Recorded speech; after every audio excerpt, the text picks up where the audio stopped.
Welcome to Grace. My name is Stephen, and this is Church. Acts 16, 9-15. During the night, Paul had a vision. There stood a man of Macedonia pleading with him and saying, "Come over to Macedonia and help us." When he had seen the vision, we immediately tried to cross over to Macedonia, being convinced that God had called us to proclaim the good news to them.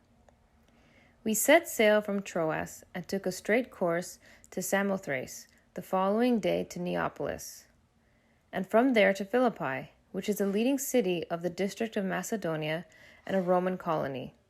We remained in this city for some days. On the Sabbath day, we went outside the gate by the river, where we supposed there was a place of prayer, and we sat down and spoke to the women who had gathered there. A certain woman named Lydia, a worshiper of God, was listening to us. She was from the city of Thyatira and a dealer in purple cloth. The Lord opened her heart to listen eagerly to what was said by Paul. When she and her household were baptized, she urged us, saying, "If you have judged me to be faithful to the Lord, come and stay at my home." And she prevailed upon us.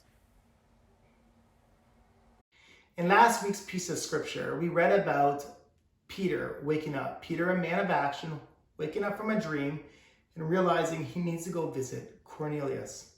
He doesn't overthink it. He just packs his bags and he goes and visits Cornelius. In today's piece of scripture, we read about Paul. Paul, who is also a man of action, who says, "Follow me as I follow Jesus." And he has a dream to go to Macedonia. He wakes up and he says, "I don't exactly know what's going to happen when I get there, but guess what I need to do? I need to pack my bags and I need to get myself to Macedonia." Each of us have dreams, okay? God places things into our hearts and into our minds for us to be nudged to do certain things to bring glory to Him. But for whatever reason, we can often talk ourselves out of accomplishing these dreams. Not that different than the Old Testament. In the Old Testament, we have the people, the Israelites, in captivity as slaves under the Egyptians, and then all they want to do is get to the promised land. But finally, when they're able to go, as soon as they see the Red Sea, as soon as they get to their first obstacle, they say, that's a big obstacle. I don't think I can make it. Then they get past that Red Sea. They get to the other side. Oh, wait a second. This is a desert. What are we doing here? Maybe we'd be better in Egypt. And so obstacles can often present a reason that we give up on our dreams. Perhaps time. We think to ourselves, there's going to be another day. It doesn't all need to get accomplished today. So I had my dream. That's great. And you know what? Now let me think about all the different ways I'm going to accomplish it, but then never take steps of action to actually accomplishing it. In one of my favorite movies, Indiana Jones, Indiana is separated from his father. And his father's going to die unless Indiana gets to his father. So when he gets to this giant obstacle, there's a big gap between him and his father. He doesn't exactly know how he's going to get there, but he does know that it's very time sensitive, that if he doesn't get to the other side, then surely his dad is going to die. Well, what does Indiana do? Indiana realizes, hey, this is not a dream that I could put off for another day, but it's something I have to do today. If I don't do it, there's going to be ramifications to that action. And so he goes about to figure it out, to get to his father. Well, I seem to think that we think that those dreams have more time than they really do. But when we have a dream and we don't act out, things start to take place. If we don't act upon it, what happens is that dream starts to get muffled and finally we can barely remember that we had a dream, and the dream dies. The other thing that happens is that by not acting out and taking steps, we are not giving ourselves, our faith a chance to grow. See, I really believe that in all the actions of the disciples and Peter and Paul, that by doing these things, by just stepping out in faith, they're giving God the opportunity to help them figure out those steps, those obstacles when it gets them, because they don't have all the answers. But by doing it, God provides a way, and then their faith is grown.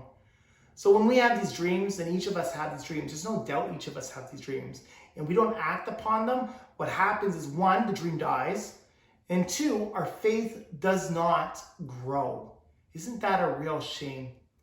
Well, being a part of Grace and a part of the sharing place, I have started to think something through. I've started to think that it's really great that we are able to have so many people come in, a group of 50 to 100 each week, that we're able to feed and to share the good news of Jesus with them. But I started to recognize that it's not good enough that a small segment of the people around us know that we exist. You know, we're called the sharing place. And what we need to start doing is sharing that the sharing place exists.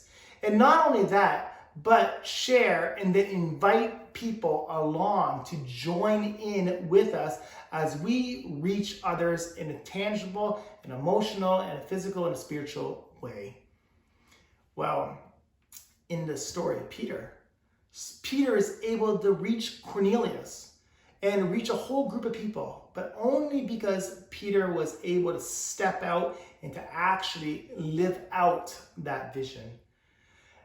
Paul is able to go, and he goes to Macedonia, and he's able to meet Lydia, and he's able to reach out to her. Didn't know of her before that, but he gets to know her, and he's able to reach her then. Well, I have three people at the sharing place, three people in particular who out of a whole group, I mean, I don't know everybody's dreams, but three dreams I do know.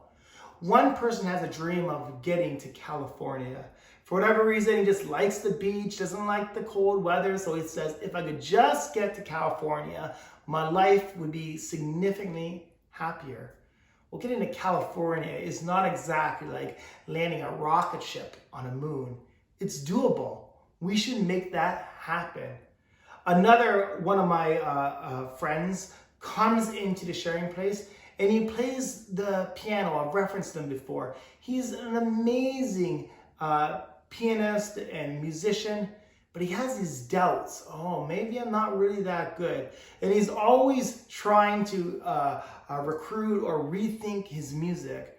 But I am sure, as much as he's blessing the 50 to 100 people that are inside the sharing place, I'm sure that he could reach more if he took out that next step. Just as my friend going to California, maybe there's somebody there he's going to meet and who he needs to reach. And my third friend is somebody who's a book writer, but for whatever reason, he's come across a writer's block. And so instead of talking about writing, lately I've heard more and more about the good old days. Well, today could be a good old day.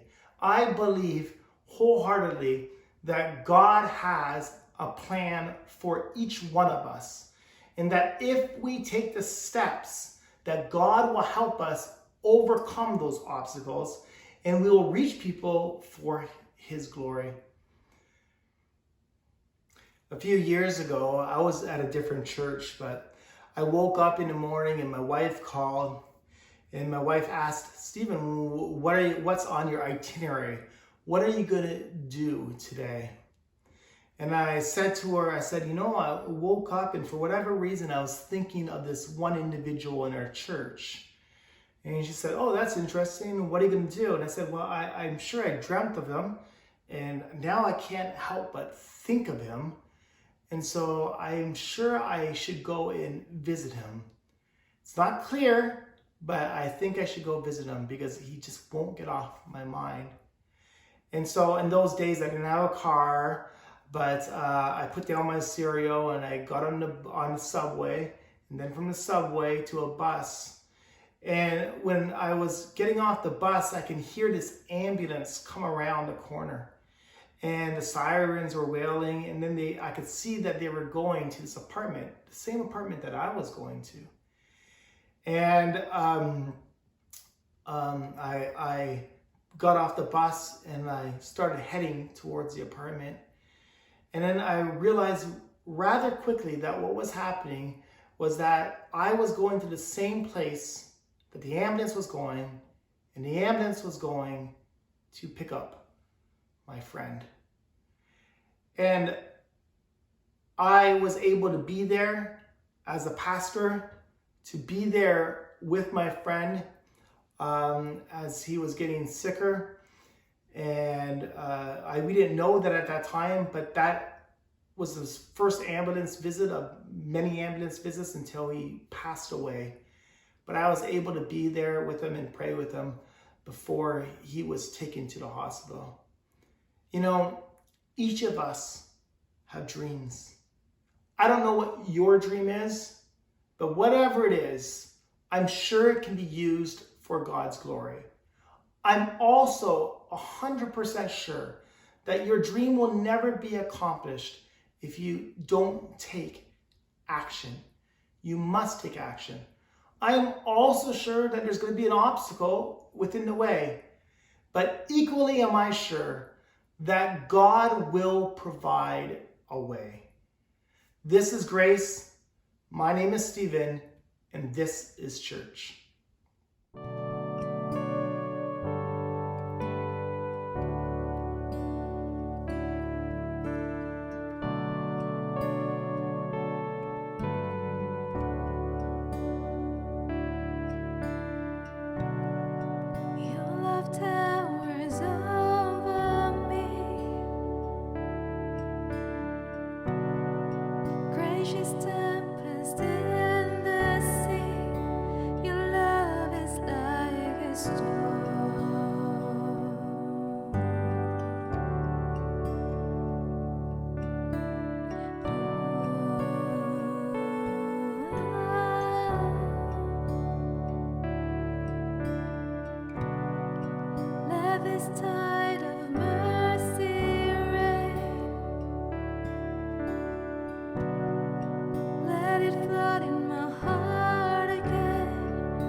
this time.